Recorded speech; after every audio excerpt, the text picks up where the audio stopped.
Ra's al Ghul, and I'm not gonna get into a whole argument about the pronunciation of Ra's or Raz or Raish or however you want to say it. The filmmakers said Raz, so I'll go with Raz myself. But we've discussed his relationship and with his with Bruce Wayne and Christian Bale's Bruce Wayne. But him as a character, he's the parallel to Batman. I mean, this stuff we've gone into earlier on, but he is the parallel of Batman. He is the one end of the extreme. He's not. You couldn't really. I mean, sure, he goes to extreme lengths, but you know, he's the sort of villain. I wouldn't even call him a villain. I know he does villainous. He's more towards the villainous angle towards the end, but I can sort of see where he's coming from, though it's not something, if I was in Bruce Wayne's shoes, that I would do, and I'd probably do the same. He isn't the typical does bad. He has good intentions, but he goes to the extreme end to achieve those good intentions. I like the fact that he mirrors the protagonist, so the viewer has to question, like, well, Ra's al Ghul may be a villain per se, but he wants the same thing ultimately as Batman does, and it would be a much more definitive conclusion and end to the problem that Batman wants to overcome. And one thing I really liked in this film is that Ra's al Ghul in the comics is like this guy who's been alive for like hundreds of years, and whenever he's about to die, he goes into this green liquid called the Lazarus Pit, which rejuvenates him, so he's essentially immortal. But I like the fact that in this, they made that more metaphorical sense, and, you know, when he's got all of these decoys, and that even if he dies, his name and his legacy will just go to another person to take up the title of Ra's al Ghul. And I thought that is a similar parallel to what Batman induces fear. Batman is a name, is a symbol. Ra's al Ghul is a symbol as well, and I think that parallels it perfectly. Whereas there's a great reference to the Lazarus Pit. I watched Ra's al Ghul die, but is Ra's al Ghul immortal? So that's great. And Liam Neeson, you know, Liam, as much as I find Liam Neeson to be up and down in terms of the roles he plays, I really think he pulls it off here. And then another thing I like is that we don't just get one villain in this film, we get a second, and this second villain, like many of the other Batman films, isn't just, let's throw in another villain to have a villain. This other villain ties in with Ra's al Ghul and his plan, and there isn't a wasted character in this film. All the characters and villains are meshed together. Yeah. And we get Cillian Murphy as the Scarecrow. I love Cillian Murphy as an actor. I think he's fantastic.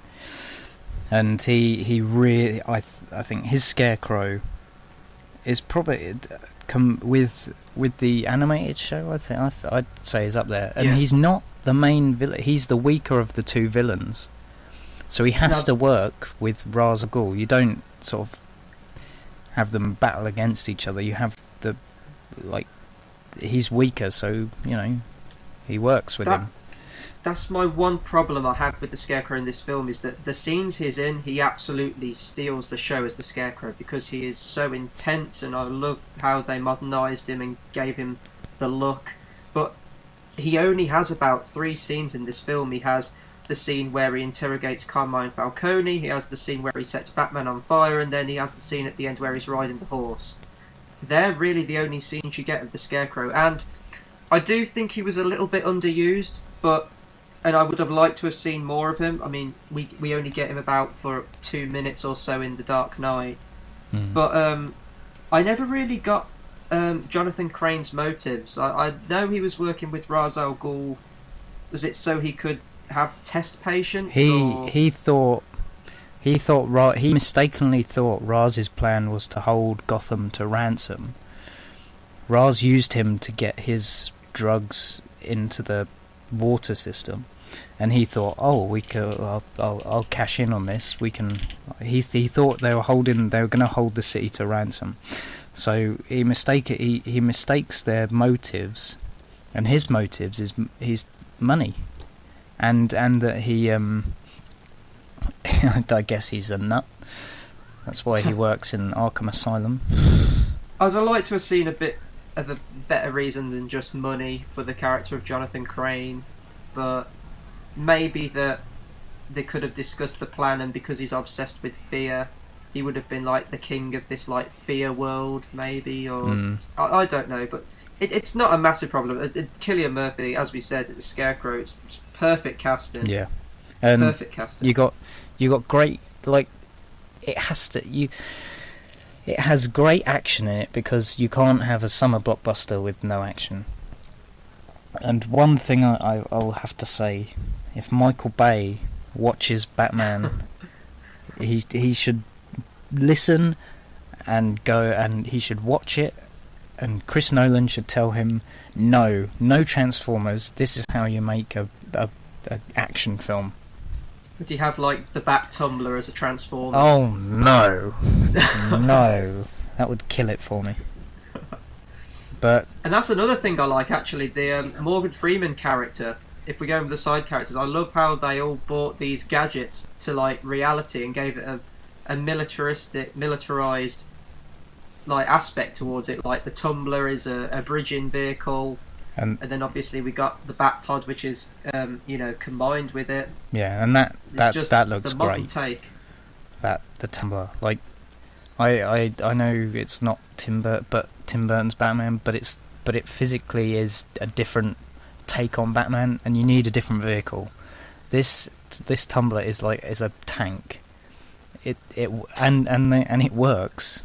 It is actually a drivable vehicle, and the whole thing.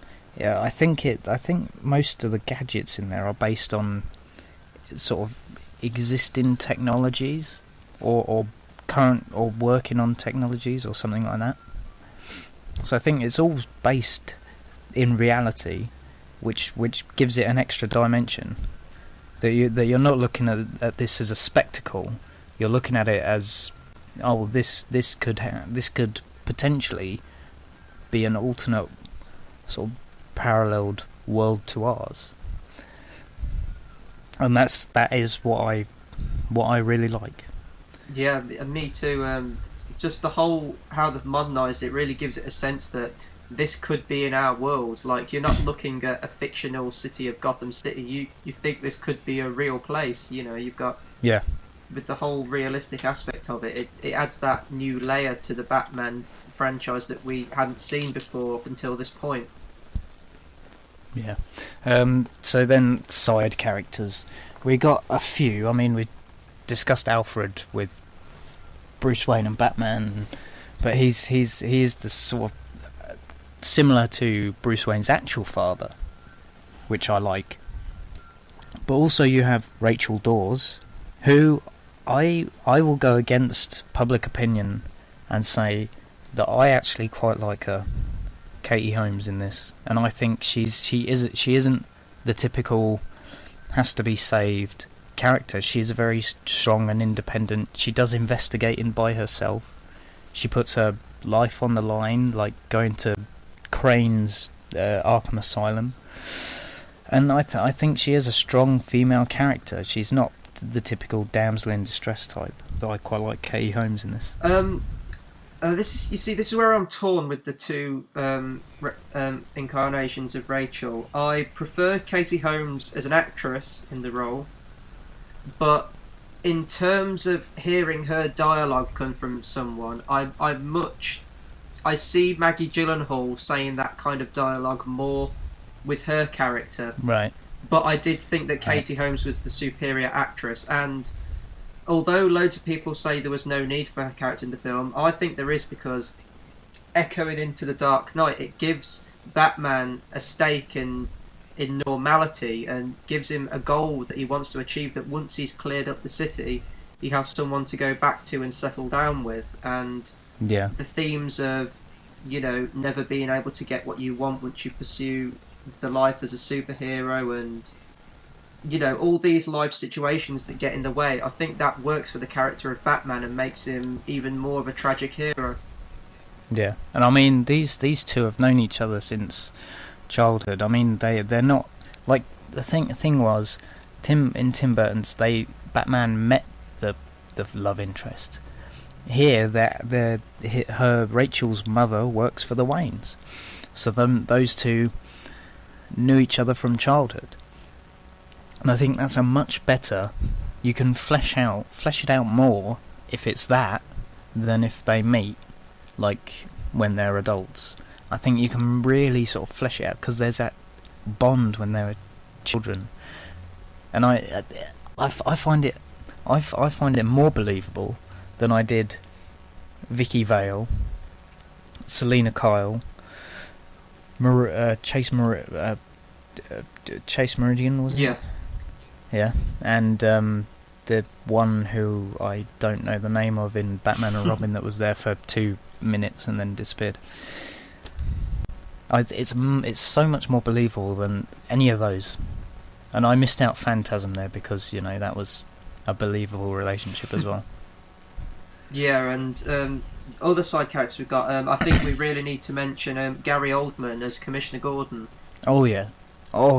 Because before this point, Commissioner Gordon had essentially done nothing in the live-action films, and Gary Oldman brings this very likable, yet he works with Batman in this film, and we get that sense of friendship. We have that great scene in the flashback sequence after Bruce Wayne's parents have been killed, where Commissioner Gordon comforts him after the ordeal, and I know that Bruce Wayne remembers this, and that's why he sees, Commissioner Gordon as such a great friend. Yeah, I love that. That's, even though it's a short scene, it is a tender moment between them, and I think Commissioner Gordon, he's the sort of character that's sort of has had to deal with stuff that he knows he works with dirty cops, but he's had to make do with what he has, and that's something that's reflected in The Dark Knight. He's had to make do with what he has, I think he says. Yeah. And here, he knows, but he isn't tempted to go the corrupt way. He's very much straight and narrow, wants to do his job, but he's having to deal, and that's why I think watching him rise to commissioner, because he's not commissioner in this, he's lieutenant or something like that.